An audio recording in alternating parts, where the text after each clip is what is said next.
Is pretty good. Because the other stuff's pretty tough, I can tell you. Even though I'm on the dark side now. I guess I'll just, that was a lot of fun. I mean, to be a part of this was pretty special. I mean, I've had Midnight Madnesses, I've had late nights, but that was pretty special. That's Dorian Finney-Smith. He just made the NBA, by the way. I'll grab it. Hold on one second. You don't mind this, do you? Dodo. Congratulations, man. I'm doing a quick press conference. I'm going to call you back in 2 seconds. All right, babe. I'm proud of you. That was pretty cool. One of the greatest kids I've ever recruited and coached. But this was special.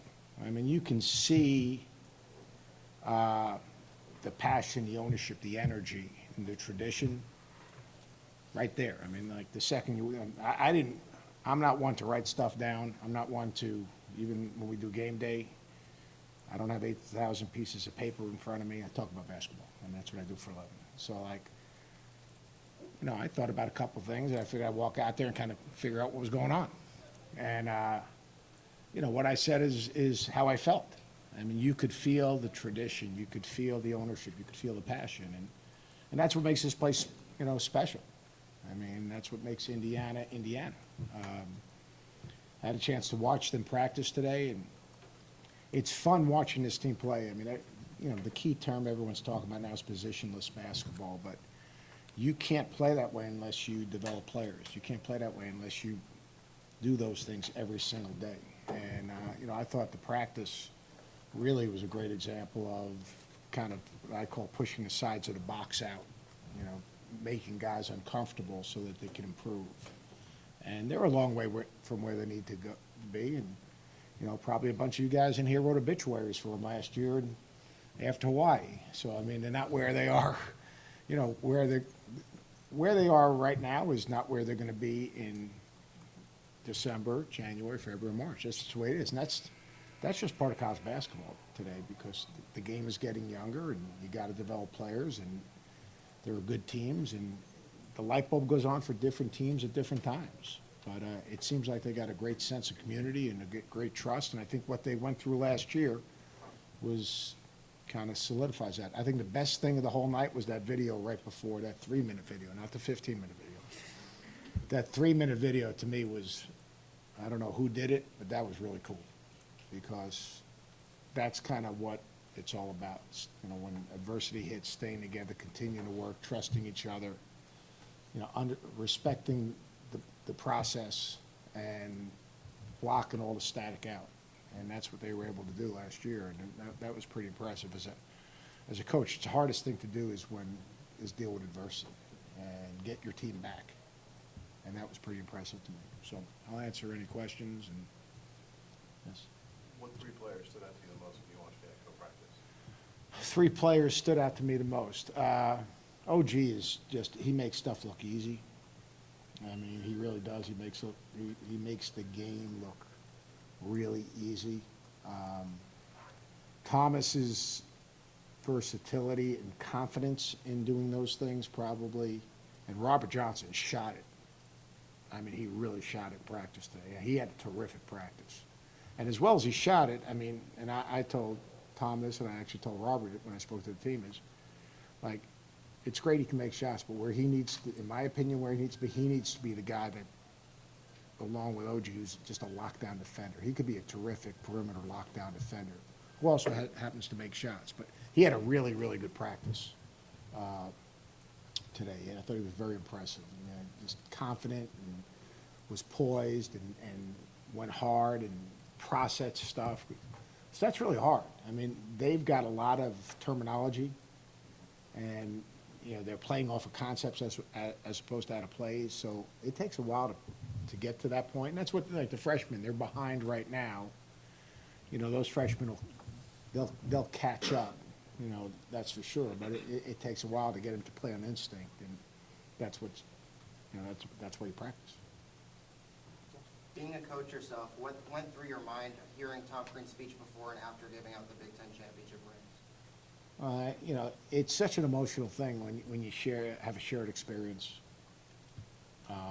and you go on this journey with your team, and you've navigated the potholes and the detours, and those experiences, like when you're talking about to those guys, it's really personal, because as easy as it is on the outside looking in, when you're with someone basically every single day for 11 months, and during the season, I mean, there are so many shared experiences, good and bad, that it just showed, to me, it showed his connection with his guys. And seeing Tom get emotional, you know, that's real, because you know what that person had been through.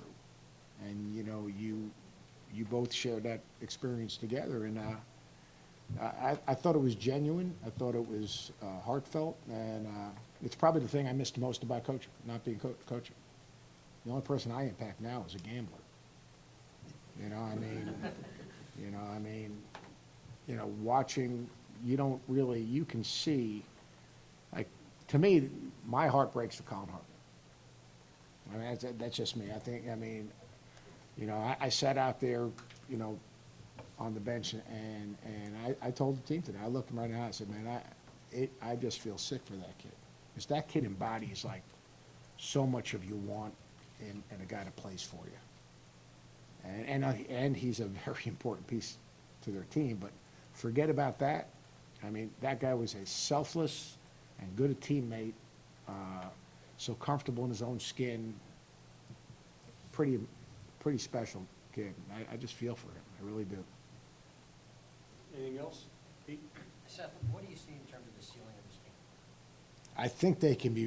I think they have a chance to be really special.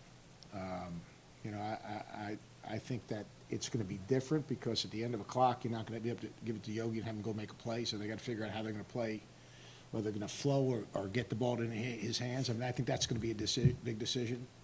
I think they're going to have to be, and it'll take a little time, a little bit harder, tougher on the defensive end, because they probably will not score it as easy. I thought James Blackman had a good practice, and he's working his way to that point. They've had so many injuries. I think that the X factor, Juwan Morgan could be an X factor in this team if he stays healthy. But, you know, I've been to Kentucky, I've been to Kansas, I've been to Michigan State, I've been to Connecticut, I'm going to Duke State, and I've gone around, and they're a team that, as they continue to improve, they're going to be able to play with anyone on any given night. Now, they're going to have to do some things to finish games. They're going to have to, you know, again, continue to improve defensively.